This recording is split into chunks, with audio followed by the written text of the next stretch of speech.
ओम नमो भगवते वासुदेवाय।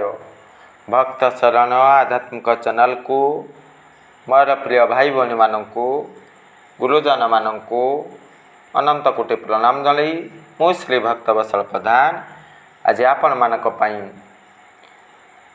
हाथ पापुलीर आंगुठी उपरे सुंदर कटाक्ष गप रही निश्चित भाव में आलोचना करने आगे आसी आसतु जानिबा।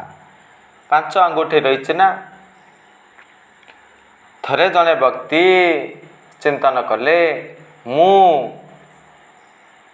मूल्यवान वस्तु मुदी मोर आंगुठी रे पिंधिबी कौन करिवे रिंग फिंगर अच्छी ना गोटे आंगुठी रे पिंधिले किछि दिन परे चिंतन कले ना ना मु आ गोटे आंगुठी रे पिंधिबी कौन करिवे मझी आंगुठी रे पिंधिले पुणी किछि दिन गला बिसी आंगुठी रे परिधान कले पुणी कानी आंगुठी रे पिंधिले एई बळी भाबरे चारोटी आंगुठी रे चारोटी मुदी पिंधिले सेई बुढ़ा आंगुली से व्यक्तिटी पिंधि नथिले। देखंतु चिंतन करंतु सुंदर भाबरे जे तांकर नाती को कहउचंती नाती टुकारे देख वास्तव में जदि बुढ़ा आंगुठी कौन सी कार्य सहयोग करेंगे नहीं कार्य संपादन हम कि हम ना विशेष कार्य गुरुत्वपूर्ण कार्य करें पुणी आम्भे माने अनेक उपकार हासिल पाई ना करती पर उपकार धन्य जीवन तांकर किंतु से व्यक्तिटी कौन कले कौन देखा कले कौन पाई कले नीरव रहिले से बुढ़ा आंगुठी किछि प्रतिवाद कले कि करू नथिले किछि निंदा अपवाद हासिल करने चेष्टा करथिले कि करि नथिले। तेणु आम्भे माने कौन शिक्षा हासिल कलु जो माने उपकार करुचंती तांक प्रति कृतज्ञ हवा उचित कि कृतज्ञता ज्ञापन करबा उचित। से बुढ़ा आंगुठी अनेक कार्य संपादन करती कठोर कार्य रे मुख्य भूमिका अवलंबन करती किंतु आम्भे माने अणदेखा करू भूली जाऊ वास्तव में ये सब ठीक न।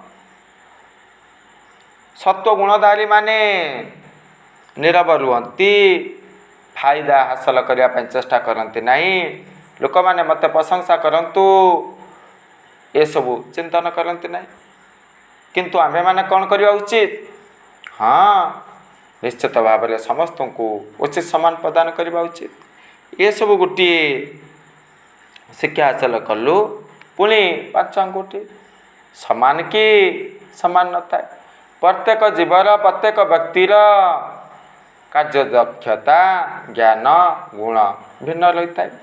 तेणु क्या कटाक्ष करवा उचित नुह निंदा करवा उचित नुह यू करवा ठीक कि ठीक नुह।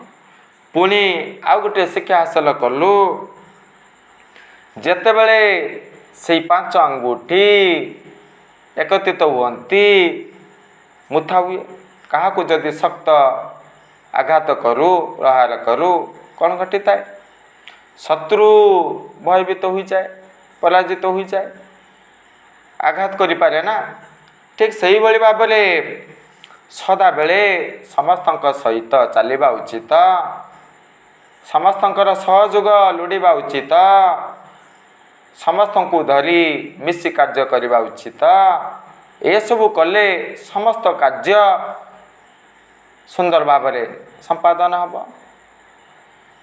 कष्ट कार्य मध्य अति सुंदर भाव में हेब असाध्य मध्य सुंदर भाव में कार्य परिसमाप्ति घटिब यही सबू शिक्षा हासिल कलु।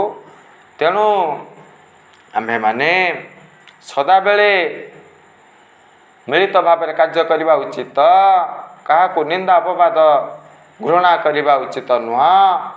ଯିଏ ଆମକୁ ଉପକାର କରୁଛେ ନା ନିଶ୍ଚିତ ଭାବରେ ଚେଷ୍ଟା କରିବା ଆମ୍ଭେମାନେ ତା'ର ଉପକାର କରିବା। ଏହିସବୁ ଶିକ୍ଷା ହାସଲ କଲୁ 5 ଆଙ୍ଗୁଠି ମାଧ୍ୟମରୁ। ଏତିକି କହି ଆଜି ପାଇଁ ବିରତି ନେଉଛି। ଜୟ ଜଗନ୍ନାଥ।